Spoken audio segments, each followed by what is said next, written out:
So, why do high achievers miss the signs of overwhelm? Well, I should know because that was me, really. Of course, I didn't know. I didn't know that that feeling in my chest wasn't a sign that I needed to be more efficient and more organized and get more stuff done. Because I really think that in high achievers, overwhelm doesn't manifest into chaos and disorganization and not getting things done.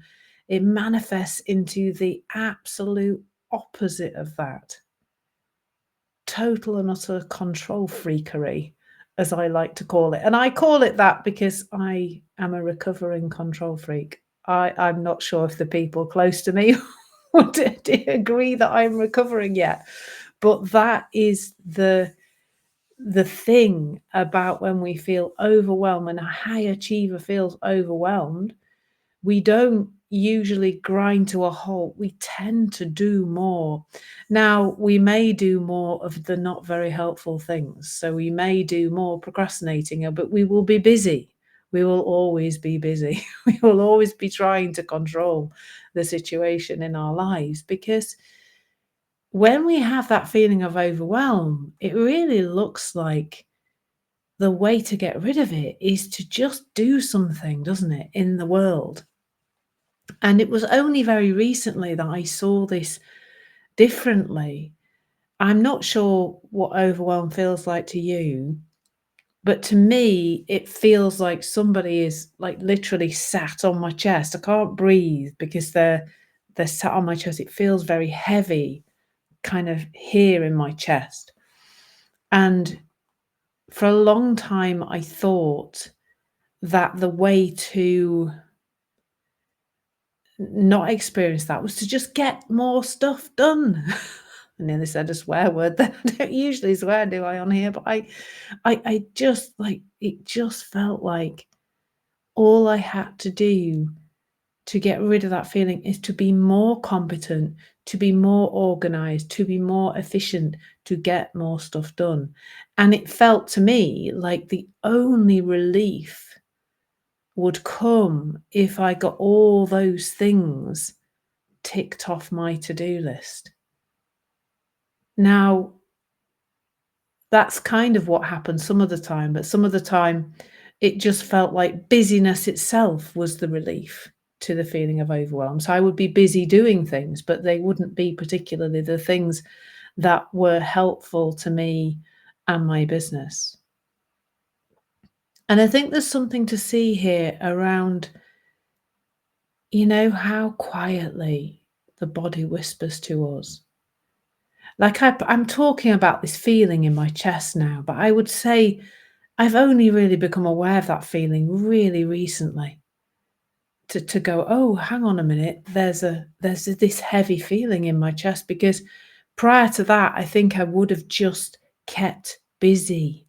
That would have been how I would have avoided experiencing that feeling. And so when I say the body whispers, well, I mean, it wasn't really whispering in my body. It was quite heavy and quite unpleasant, that feeling in my chest, but it wasn't loud enough to silence or drown out or even be heard above my inner critic.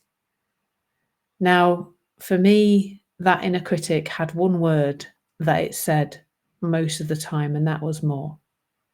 It was never enough.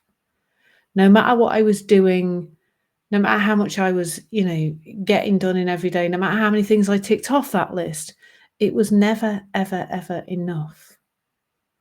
And my inner critic, perhaps like yours, can be so loud, so loud. My body went from whispering to speaking to me firmly to shouting to screaming, and I still didn't listen. I didn't listen. Very recently, there's been the 10-year anniversary of me burning out because I didn't listen to those whispers.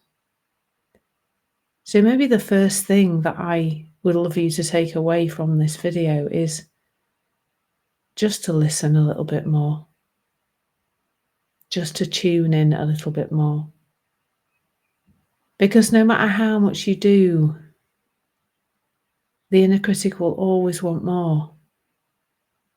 I think for many of us, the voice of the inner critic is just a voice that screams more all the time, no matter how much you do, no matter how much you achieve, no matter how much, yeah, as I say, no matter how many things get ticked off the list, it's never, ever, ever enough.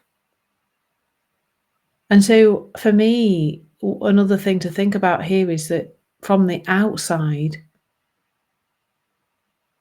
a high achiever can look really on it. Like when I burnt out, there was shock amongst the people who knew me. When I was really, really sick, and trust me, I looked really sick. I did not look well at all, and I wasn't functioning anywhere near at the level that I had been functioning. But people just couldn't believe that had happened to me. I mean, I was misdiagnosed with depression, so that didn't help matters because I didn't actually ever have depression, I don't think. I think I was just absolutely shattered, absolutely exhausted, adrenally and otherwise. And that was why I couldn't do things and couldn't function properly. But the signals from my body were just being ignored. And I just kept going and I kept it all together. And from the outside, I looked like Mrs. Superwoman. And I think I thought I was Superwoman. I speak to a lot of my clients who absolutely do fundamentally believe they should be able to handle everything. Everything that life throws at them, no matter what it is, they should be able to handle it. Because there's a voice in our heads, isn't there, that says, well, you can. And if you can't, you're a bit rubbish, really, aren't you? If you can't handle everything, if you can't do everything, if you can't keep on top of everything, you are somehow deficient, lacking, substandard, I don't know, probably some slightly ruder phrases and words than that. You're just not enough. You're just not good enough if you can't handle everything. And so the overwhelm just becomes another driver to get us to keep doing stuff. That inner critic fuels the pressure to keep going and pushing through the feeling of overwhelm, keeping going, keeping moving forward becomes a habit, really. And again, for us personally and for the people outside of us, that looks like resilience. That looks like you're a tough one, you aren't you? You know, you can just keep going no matter what life throws at me. I'm okay. I can keep going. I can keep moving forward.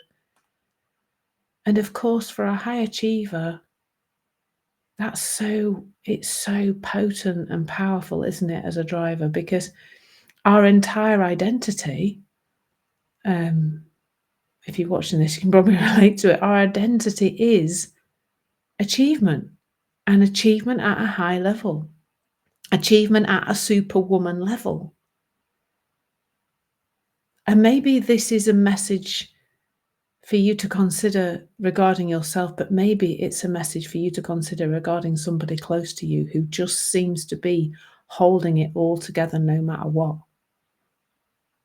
And it looking like superhero level of doing stuff.